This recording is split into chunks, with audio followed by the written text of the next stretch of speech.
Hello everyone, my name is Idris Al Hassan, and together with my colleagues Akan, Egemen, Khan, and Uzan, we are Group 2 Introduction to Mechanical Engineering on the spray bottle. We will talk about the working cycle, market values, materials, and also the CAD design of the material, the system. Before I start my presentation, I would like to go over the roadmap of the presentation. We will firstly talk about introduction and then working cycle, force analysis, materials, manufacturing and courses, and finally, cost and conclusion. My representation will mainly cover the introduction and the working cycle. Then I will hand over the mic to my other colleagues who focus on force analysis, materials, and the rest of the presentation. Now, before going to the main components and the working principle of the machine, I would like to talk about the machine overview. The spray bottle contains a small piston pipe that functions through finger movements. The trigger is a lever mechanism in which finger movements are translated into piston movements. One-way valves ensure that liquids move from the bottle to the chamber and subsequently dispense through the nozzle. Depending on the piston of the nozzle, liquid stream is atomized and turns into a mist or a jet. We can talk about the main applications of the spray bottle, or we can also say the main uses of the spray bottle includes cleaning, disinfection, cosmetology, gardening, and industrial fluids. Now, another important aspect of this presentation also includes the components of the spray bottle. The first component is the trigger lever, which uses actuation and mechanical advantage. We also have the piston system. There's also the return spring, which resets after release, brings the piston to its original position. And there's also the check valves. These valves prevent the backflow or direct flow of fluids. There's also the dip tube.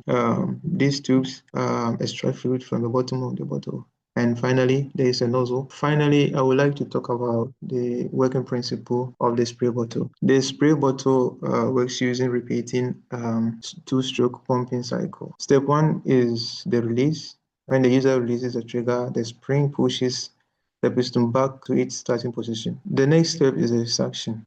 As the piston moves backward, the pressure inside the chamber decreases, creating suction. The liquid is drawn upward through the dip tube into the chamber. The next step is the squeeze. When the user presses the trigger again, the lever pushes the piston forward, which leads us to the pressure generation. The forward movement increases pressure inside the chamber. Because of this pressure, the inlet valve closes and the outlet valve opens. The liquid is then forced towards the nozzle, and there the final step actually occurs. Inside the nozzle, the liquid passes through a very small opening. This breaks the liquids into tiny droplets and creates the spray effect. This entire cycle repeats every time the trigger is pressed. And this finally brings me to the end of my presentation. Now we understand the working principle of the spray bottle.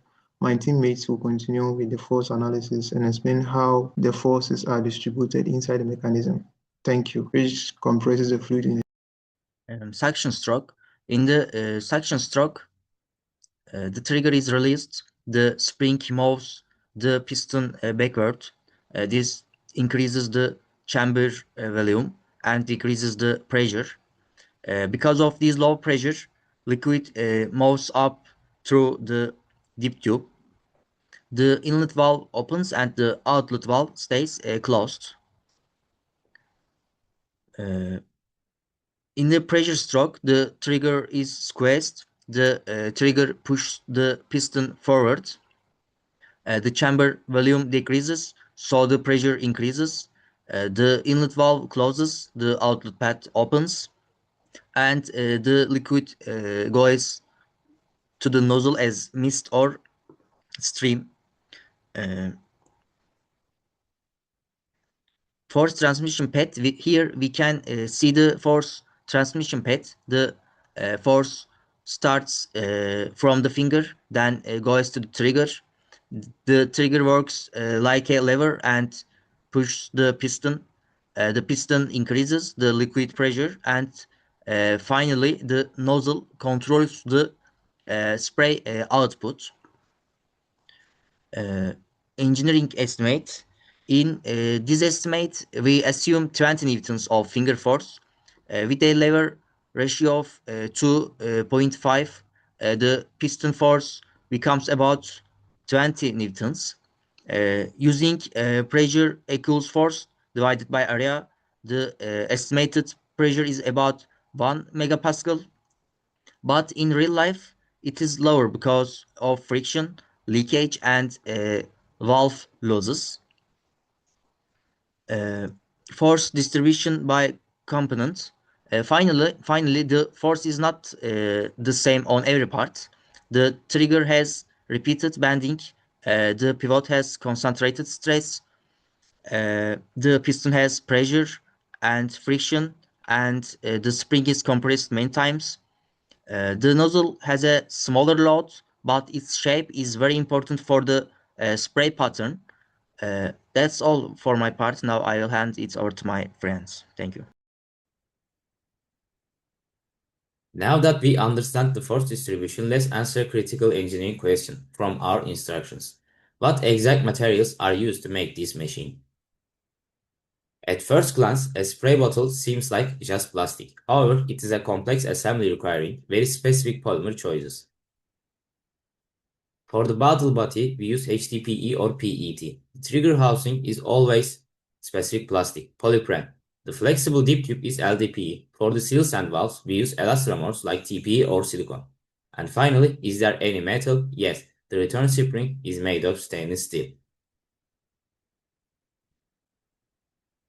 But why exactly do we use these specific materials? In our design, we are targeting four main criteria: low cost, lightness, chemical resistance, and durability. First, we want lightness and low cost. Millions of these are produced, so using cheap thermoplastic reduces shipping and production expenses. Second, we need strength and durability. The trigger mechanism undergoes thousands of cycles. Polyprene provides the necessary fatigue strength for this repetitive action without breaking. Third, we need chemical resistance. HDPE and PET ensure the bottle won't degrade when filled with harsh cleaning chemicals. Of course, engineering is about trade-offs.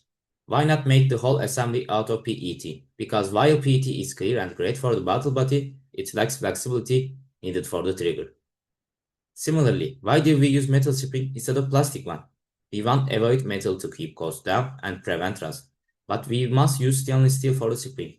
Plastics simply cannot maintain the required elastic return force over time without creeping. Stainless steel gives us the guaranteed reliable return stroke. Moving on to the manufacturing, turning these material choices into the reality involves specific process. The bottle itself is formed using extrusion or injection, stretch blow molding, giving it a hollow, lightweight shape. The more complex internal geometries like the trigger, piston, and the nozzle are created through high-precision injection molding. Once the parts are molded and the steel spring is coiled, the assembly is highly automated, followed by quality control tests for leakage and trigger resistance. Because of the highly optimized material selection and manufacturing process, the average cost remains very low.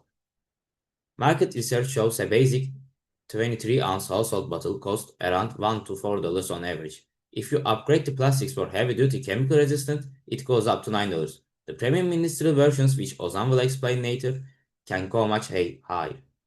Now, how does all this mechanical theory leak in 3D? We constructed this mechanism in SolidWorks to analyze its motion. I will now hand it over to the Hakan to show you your animated cat drawing. Thank you for listening to me. Hello everyone, I'm Hakan. Today I'm going to present the 3D CAD design and assembly of our spray bottle project. And firstly, I want to present the first part, which is the spray bottle body, and we designed it by. Oh, sorry. We designed it firstly from the front plane, and we have draw the sketch of the front plane, and then we continue with the other plane, and then we designed a general general item, and then we created a void in that item, in that body, and then we added the these minor features in the last part. We also created a bottleneck for the assembly process. Then I want to show you the cap system. This is the cap of the spray bottle, and we first started from here, and then we continued from this part, and we finally we have finally created the trigger system. Then I'm going to show you this assembly. We used a coincident and concentration method, concentric method, and we keep them together by using these two mates. And this is it. This is our final design. Then I want to show you the trigger spray animation. Well, as you see, this is our spray bottle, and there is this trigger, and you pull the trigger by this direction by applying a force in that direction, and this goes like this, and there's a vacuum created in the bottle, and liquid is dispensed as it goes, and it comes from the nozzle to the outside. It goes to the outside by that nozzle, as you see, and then retains its shape, the spray bottle. Let's dive into the most expensive versions on the market. High quality and industrial grade products usually come as stainless steel pressurized sprayers, just like the one you see here. But why are they so much more expensive than a regular bottle? Well, the main reason is that the stainless steel tank and wand significantly drive up material expenses. Plus, they come with a hose, a pressure gauge, valves, and improved seals. Because there is a strict need for safe containment of pressurized fluid, the manufacturing process has to be much more exacting and precise. These types are designed for professionals who require lower capacity over longer periods of time, and some stainless versions retail for $300 or more. The key difference here is that this product category is completely separate from that of a disposable trigger bottle. Now let's move on to the cost drivers. What primarily drives up the final cost of a product like this? If we look at the chart, we can see that materials take up 30% of the cost and molding and assembly take up another 30%. For basic bottles, the cost structure is heavily dominated by plastics and automation efficiency. Packaging and transport account for 15%, the retail margin takes up 20%, and design and compliance make up the final 5%. So, to put it simply, for basic bottles, raw materials and the production process take up the bulk of the factory costs, while the final retail price is also shaped by transportation and profit margins. To make these products more sustainable, you can see 6 key improvements listed on the slide, but let me summarize them for you into 3 main points. First, shifting to recycled plastics and monomaterial designs to make recycling much easier. Second, removing metal springs to create a metal-free trigger. And finally, focusing on the user experience by introducing refillable models, better ergonomics for comfort, and locking nozzles to prevent waste. These steps turn a simple tool into a sustainable system. To wrap up our team's presentation, it's clear that even the most common objects are products of complex engine engineering. From the mechanics of the piston to the sustainability of the materials, every detail is a calculated decision. We hope this has given you a new perspective on the science behind the spray. As we demonstrated today, simple design does not mean simple engineering. Thank you for your attention.